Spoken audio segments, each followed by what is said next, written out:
هموطنان گرامی، فردا ماه مبارک رمضان که هر روز آن برای مردم مسلمان مکتب پرهیزگاری، خودشناسی و انسان دوستی و همت بلندی و خیر و سخا می باشد فرا می رسد.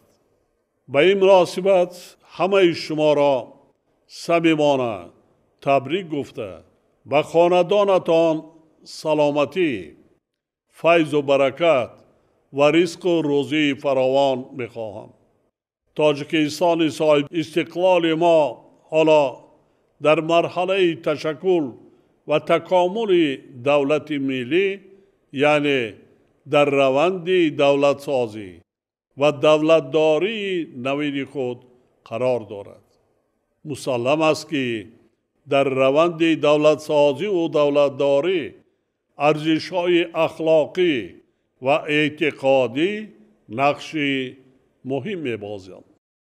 به عبارت دیگر، قانونیت بنیاد دولت ملی معاصر تقاضا می‌کند که هم رسم و آیین‌های اجدادی و سنت و عنعنه‌های ملی و هم ارزش‌های اعتقادی در خدمت آسایش و آرامی و سعادت مردم تاجیکستان قرار داده شوند، زیرا آنها جزئی ترکیبی و جدای ناپذیر فرهنگ ملی ما را تشکیل می‌دهند.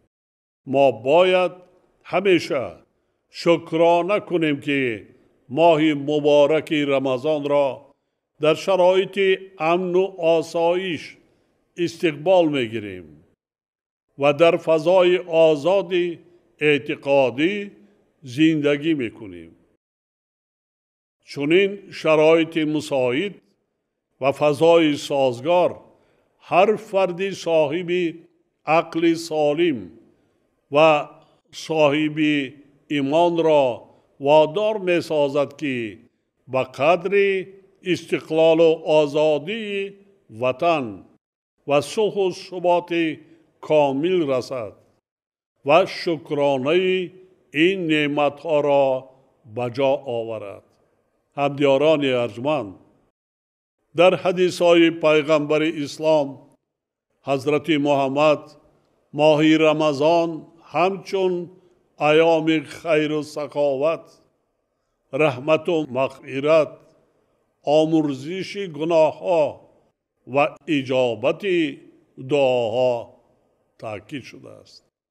گرامی دانستن این ماه شریف برای مسلمانان جهان از آن سرچشمه می‌گیرد که کتاب مقدس قرآن در آن نازل شده است. این ماه ارزش و حکمت‌های زیادی سبق آموز دارد. یکی از آنها پرهیزگاری و پاکی، غلبه بر نفس و خودداری کردن از بدی و زشتکاری می باشد.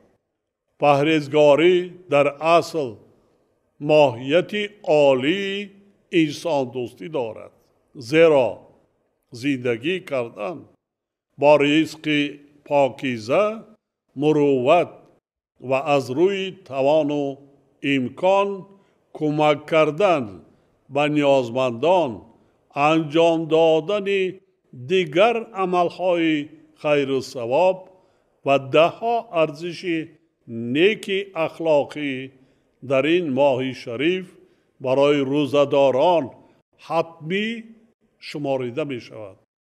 باز نمودن در سخاوت و همت نه به خاطر دریافت مرتبه و شهرت میان اهل جامعه، بلکه به خاطر رضای خداوند از خصلت‌های دیگری این ماه مبارک می باشد. شخصی که در این ماه یک عمل نیک یا یک کار خیر و ثواب را انجام می‌دهد، مانند کسی است که 70 عمل فرضی را در غیر این ماه انجام داده است. صدقه به یتیمان و معیوبان، عائله‌های بی‌سرابان و کم‌بضاعت و دیگر نیازمندان یکی از عملهای خیر می باشد که ثواب بیشتری انجام دادن آن محض در ماه شریف رمضان تاکید شده است. در این بابت پیامبر اسلام فرمودند بهترین و با ارزشترین صدقه آن است که در ماه رمضان انجام گیرد. حکمت صدقه از نظر اجتماعی همراز و همنوای جامعه در غم و سعادت آن بودن است. از این رو در این ماه مبارک به یتیمان و معیوبان، محتاجان و درماندگان، عائله‌های کم‌بضاعت و شخصان بی‌سرابان دست یاری دراز کردن در آبادی کشور و حل مشکلات اجتماعی مردم سهم گذاشتن بسیار مهم می باشد. مثلا بنیاد و تعمیر مؤسسه‌های طبی، مکتب و کودکستان‌ها، راه و پل‌ها، آب برآوردن به محل زیستی همدیاران یا آباد کردن منزل زیست عائله‌های کم‌بضاعت و محتاج نسبت به هر عملی تعصب آمیز ارزش زیاد معنوی و اجتماعی و منفعت و ثواب بیشتر دارد. فراموش نباید کرد که ماه رمضان ماه امتحان نه فقط نیروی جسمانی، صبر و تمکین و پرهیز از غذا، بلکه آزمایش روح و روان و پاکیزگی نیت و عمل انسان نیز می باشد. ما باید همیشه و خصوصا در ماه شریف رمضان با یکدیگر دست یاری دراز کنیم و خصلت‌های نیک انسانی را رعایت نماییم. دیگر از فضیلت‌های بزرگ این ماه از آن عبارت است که شخص مسلمان باید از خراجات بی موقع و اسرافکاری که باعث مشکلی در روزگار خود او می گردد خودداری نماید.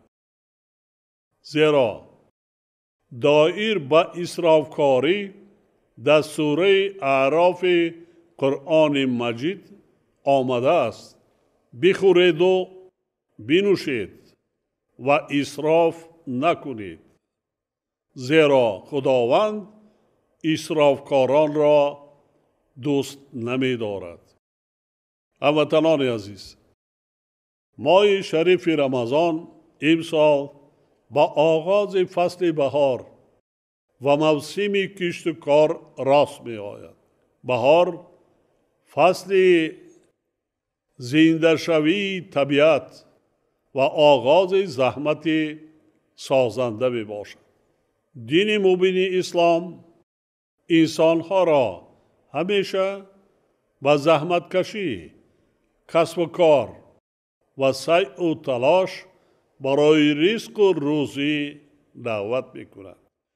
هر کسی که در روزهای ماه مبارک رمضان با نیت پاک زحمت می کشد و کشت و کار می کند، نه تنها رزق خود و اهل عائله‌اش را تامین می سازد، بلکه به جامعه نیز منفعت زیاد می رساند.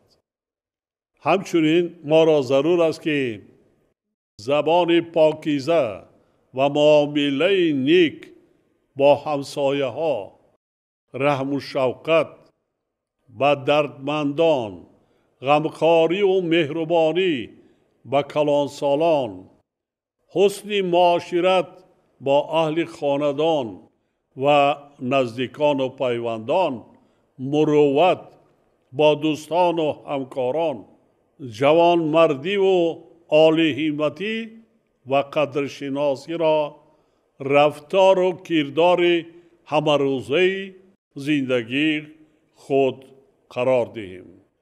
در شرایط امروزه جهان که به انسانیت بحران‌های اقتصادی و اجتماعی و فرهنگی و معرفتی تهدید می‌نمایند، ما باید ارزش‌های ملی، فرهنگی و اعتقادی خود را حفظ نماییم.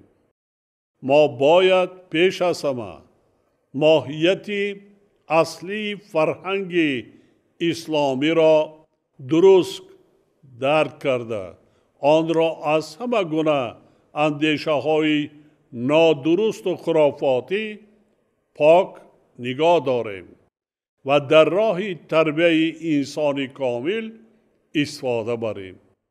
امروز وقتی که جهان با تهدیدهای گوناگون اطلاعاتی و مفکوروی روبرو گردیده است، ما باید در دایره تعلیمات واقعی اسلامی و عنعنه‌های نیک ملی، انسان دوستی، تحملگرایی و وحدت و همبستگی را ترغیب نموده، به عمل و اندیشه های خرافاتی و تفکر افراطی راه ندهیم.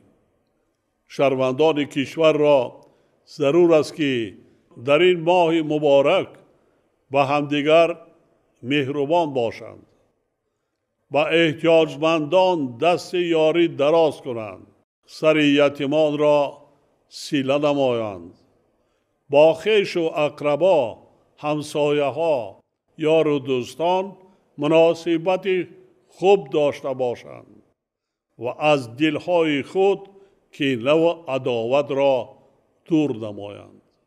مسلمان کامل باید به وطن و ملت خود صادق، در حفظ مرز و بوم آن آماده و ننگ و ناموس وطنداری داشته باشد و در آبادانی سرزمین اجدادی خویش سهمگزار باشد.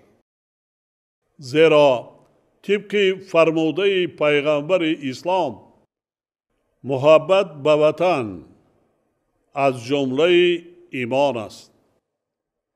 در آغاز این ماه مبارک به مردم شریف تاجیکستان پیش از همه سلامتی، صلح و آرامی، ایمان کامل، خوشبختی و نیکروزی و در کار و زندگی هر فردی جامعه برار و کامیابی ها آرزو می نمایم.